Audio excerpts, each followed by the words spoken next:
పాశ్చాత్య సంగీతపు పెను తుఫానుకు రెపరెపలాడుతున్న సత్సంప్రదాయ సంగీత జ్యోతిని ఒక కాపు కాయడానికి తన చేతులను అడ్డుపెట్టిన ఆ దాత ఎవరో వారికి శతసహస్ర వందనాలు అర్పిస్తున్నాను అంటారు శంకరాభరణం పతాక సన్నివేశంలో శంకరశాస్త్రి గారు. నిజానికి ఈ మాటలు రాసిన జంధ్యాల గారు కళాతపస్వి కె విశ్వనాథ్ గారిని ఉద్దేశించే రాశారు అన్నది నా అభిప్రాయం. ఎందుకంటే విశ్వనాథ్ గారి సిరిసిరిమువ్వ, శంకరాభరణాలు, సాగర సంగమం, స్వర్ణకమలాలు లేకపోతే జంధ్యాల గారు ఒక ఆనంద భైరవిని తీసుండేవారే కాదు. ఆ కళాతపస్వి సృజనాత్మకత గురించి చెప్పాలి అంటే రోజులు చాలవు. అందుకనే నేరుగా పాటలోకి వెళ్ళిపోదాము.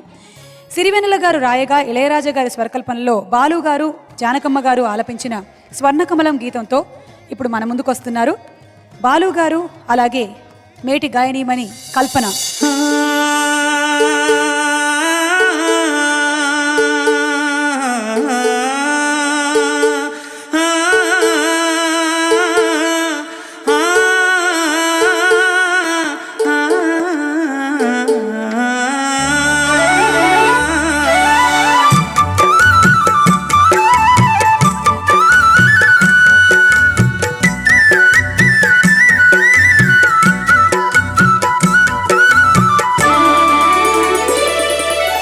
కొత్తగా రెక్కలొచ్చెనా గూటిలోని గువ్వ పిల్లకి, మెత్తగా రేగు విచ్చెనా, మెత్తగా రేగు విచ్చెనా. కొమ్మ చాటునున్న కన్నె మల్లికి, కొమ్మ చాటునున్న కన్నె మల్లికి కొత్తగా రెక్కలొచ్చెనా, మెత్తగా రేగు విచ్చెనా.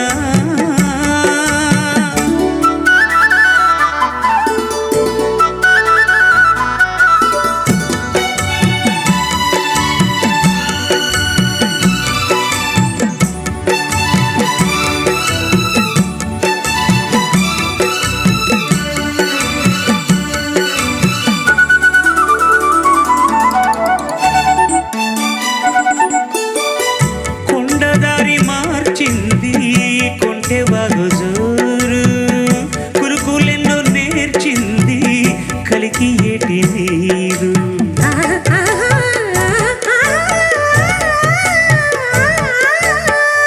కొండదారి మార్చింది కురుకులెన్నో నేర్చింది బండరాల హోరు మారి పంట చేల పాటలూరి,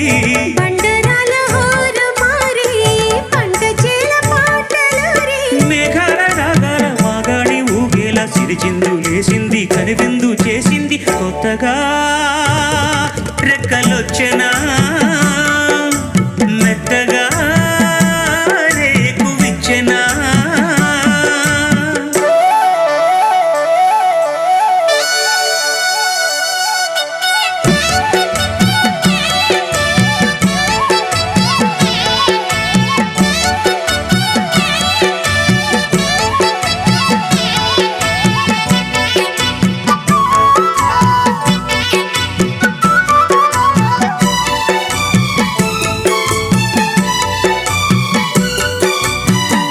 వెదురులోకి ఒదిగింది,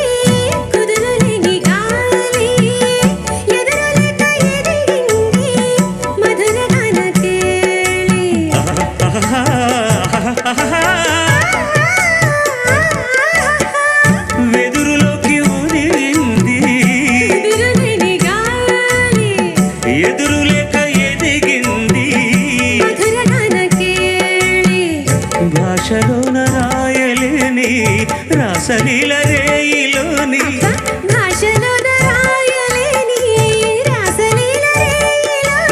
యమునా తరంగాల కమనీయ శృంగార కళలెన్నో చూపింది, కళలెన్నో రేపింది. కొత్తగా రెక్కలొచ్చెనా గూటిలోని గువ్వ పిల్లకి, మెత్తగా రేగు విచ్చెనా, మెత్తగా రేగు విచ్చెనా. కొమ్మ చాటునున్న కన్నె మల్లికి, కొమ్మ చాటునున్న కన్నె మల్లికి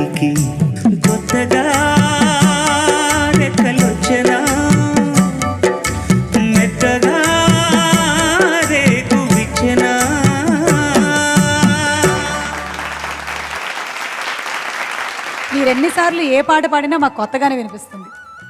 and thank you so much Kalpana. Balu గారు,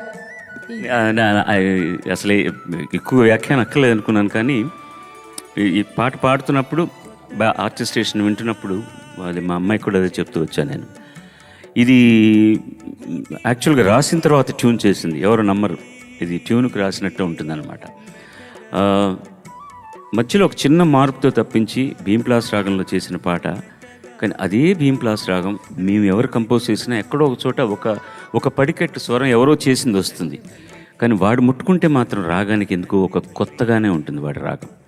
ముఖ్యంగా ఏం చెప్తున్నానంటే అతను తమిళీయుడైనా కూడా ముందుగా రాయబడింది కాబట్టి భాషను అర్థం చేసుకొని ఈవెన్ బ్యాక్గ్రౌండ్ స్కోర్, ఒక లైన్కు ముందర వచ్చే ప్రయర్ స్కోర్ను కూడా ఆ వచ్చే పంక్తికి అనుసంధానం చేస్తూ చేసిన పద్ధతి. ఎందుకంటే మొదటి చరణం కొండదారి మార్చింది కొంటేవాగు జోరు అన్నదానికి ముందర మీరు ఒక్కసారి నేను బ్యాక్గ్రౌండ్ వాయించమంటాను. You please listen to that.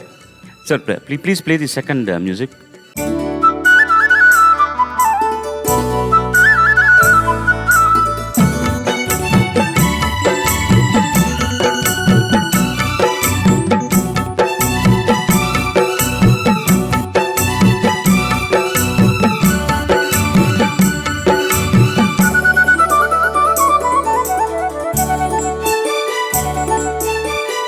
కొండదారి నిజంగా ఒక సెలయేరు ప్రవహిస్తూ ఎన్నిసార్లు ఎన్ని రకాలుగా మారి కొండదారి మార్చింది కొంటెవాగు జోరు. కరెక్ట్గా ఎలా ఆ వాగును చూపిస్తే ఎలా ఉంటుందో అది దృశ్యానికంటే చెవికి అంత అందంగా కనిపించేట్టు చేశాడు.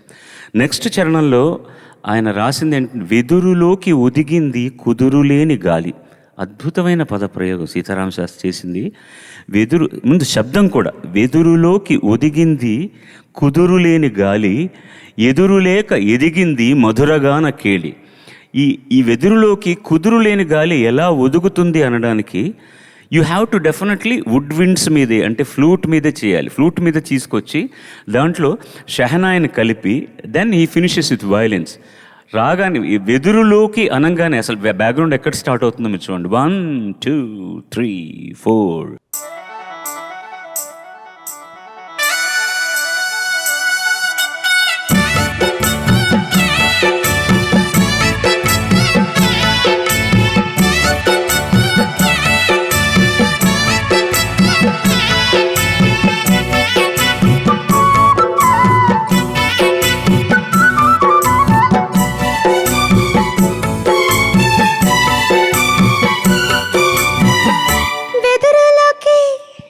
కుదురులేని గాలి అనడానికి ఏంటి, ఒక loop of a flute taken and it goes on as a loop on to the shehnai and again flute joins over there.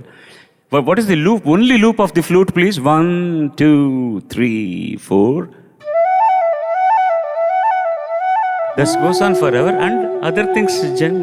అదే తన షెహనాయ్ మ్యూజిక్ పాడుతుంది తను. అర్థం చేసుకొని దానికి బ్యాక్గ్రౌండ్ స్కోర్, డైరెక్టర్ పని ఎంత ఆనందంగా ఉంటుంది షూట్ చేయడానికి. That's it. ఈ పాట అంతా ఒక ఎత్తు అయితే జానకి గారు అబ్బా అన్నారు చూడండి, దానికి ఆవిడ ముద్దు పెట్టేసుకోవాలనిపించింది నాకు. ఆ అబ్బా ఎంత బాగా అంటారో ఆవిడ, అబ్బా ఏదో నాకు కొంచెం చాక్లెట్ ఇవ్వంటే అబ్బా పోదు అన్నట్టు. Pleasure working with them and with my daughter also. ఎంత ఇది మిగతా వాళ్ళందరికీ కూడా, నాలాంటి వాళ్ళందరికీ కూడా ఒక లెసన్ తను. కారణం ఏంటంటే నాకంటే చాలా లావుగా ఉండేది. నియమబద్ధమైనటువంటి ఆహార ప్రక్రియతో ఇది పిచ్చి పిచ్చిగా తినకుండా ఉండకుండా కడుపు కాల్చుకోవడం కాకుండా ఏం తినాలో అది తిని with small exercises. How much you lost weight? 33 kilos. How could అప్ప నాన్న అమ్మాయి ఇద్దరు కరెక్ట్గా 33 kilos ఎలా పోగొట్టుకోగలిగారు? Even I lost 33 kilos. But I still look plumpy. ఎందుకంటే చిక్కిపోతే బాగుండదు, మళ్ళీ దయ్యంలా ఉంటాను. కానీ నువ్వు కూడా ఎందుకంటే చిక్కిపోకు, అప్పుడు ఫేస్లో ఒట్టి పళ్ళే కనపడతాయి, ఇంకేం కనపడదు. నువ్వు పళ్ళు తినే ఇలా తగ్గేవని తెలియడానికి నీ పళ్ళు మాత్రమే చూపించాల్సిన అవసరం లేదు. ఇది పాటకు సంబంధించింది కాకపోయినా ఆరోగ్యం బాగుంటేనే కదమ్మా పాట కూడా బాగా వస్తుంది. అందుకని this is also a lesson to so many people. ఆరోగ్యం లేకపోతే ఏది పని చేయదన్నమాట. అంతే. మీరు ఎప్పుడు బాగానే ఉంటారు, గొడవే లేదు. నేను 33 kilos తగ్గిస్తే నేను కనిపించాను సార్. ఇంకా అసలు మీరు ఉండేదే మొత్తం మీద 33 kilos అనుకుంటాను. లేదు సార్. కదా, వదిలేండి, చెప్పదు. Thank you.